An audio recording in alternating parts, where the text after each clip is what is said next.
从前有一位姓黄的铁匠，人们都叫他黄打铁。为挣钱养活自己与妻子，黄打铁每天不停地在炉边劳作。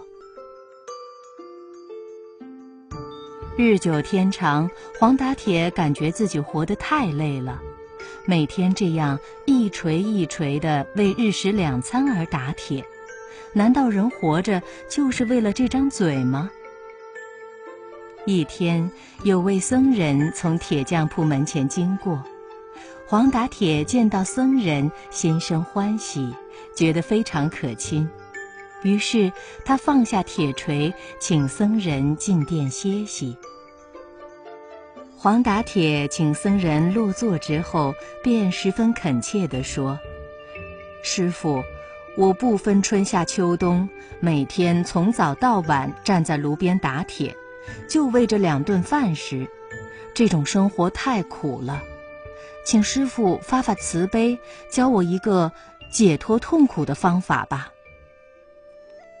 僧人听后对黄打铁说：“我教给你一个办法，可以解脱你今生的劳作之苦，还可以解脱你死后的轮回之苦。”黄打铁忙请师父赐教。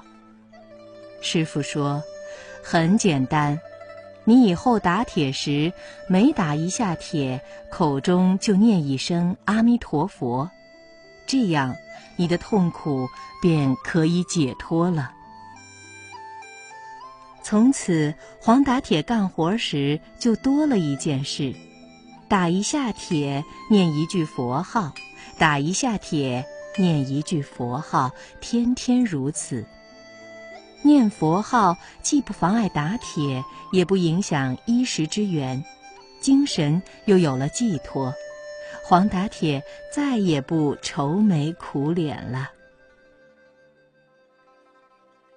妻子目睹丈夫手中打铁，口中念佛，直到深夜也不停歇，有点心疼，便劝丈夫：“打铁就已经很辛苦了，嘴上再叨叨的念佛，那不就更辛苦了？少念2句吧。”黄打铁看了妻子一眼，笑着说：“这事你不懂。我以前打铁时不念佛号，心里就老是想，这没完没了的活儿，什么时候能完呢？真是太辛苦了。现在一边打铁一边念佛，全部心思都在念佛上，手中的锤子都轻了许多，活儿也做得更好了，心里快活，就忘记打铁的辛苦了。”就这样3年过去了。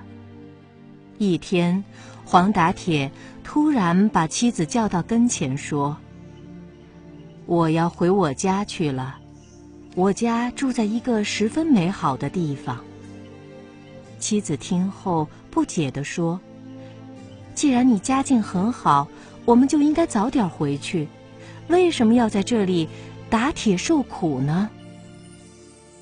黄打铁说：“我的家虽好，但只能我去，你是不能去的。”妻子闹不明白了：“你我既是夫妻，我跟你打铁20-30年，受了许多辛苦，为什么你就不能带我回你的家去呢？”这时，黄打铁才如实告诉妻子：“我的家在西方极乐世界，只有念佛求生净土的人才能去。因我每天念佛，所以我能去。你现在是不能去的。如果你希望以后也回家去，从现在起，你也每天念佛，到时候自然也就能去了。”这天，黄打铁换了一身干净的衣裳，口中轻轻地念诵着：“叮叮当当，久炼成钢，太平将尽，我往西方。”说完，便面带微笑，闭上了眼睛。